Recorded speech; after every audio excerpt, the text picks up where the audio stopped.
Hello. ভোরের কুয়াশা সরে গেলে ধানের পাতায় রোদ পড়ে, মাটির পথ জেগে ওঠে, গ্রামটা নতুন দিনের মতো হাসে।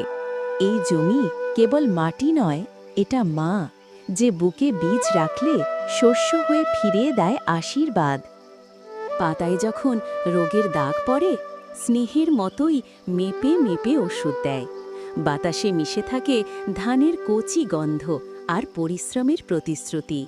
শীষ যখন ঝুঁকে পড়ে সোনালি হয়ে, কৃষকের চোখে জ্বলে ওঠে শান্ত আনন্দ। এটাই পরিশ্রমের সবচেয়ে মধুর সময়। কাচির টুংটাং শব্দে মাঠ ভরে যায়, দল বেঁধে কাটে ধান, গান ওঠে, কেউ টানে আটি, কেউ বেঁধে রাখে স্বপ্নগুলো। এমন গ্রামবাংলার নির্মল সৌন্দর্য যদি ভালো লাগে, তবে ডাউন টু আর্থ চ্যানেলটা সাবস্ক্রাইব করো।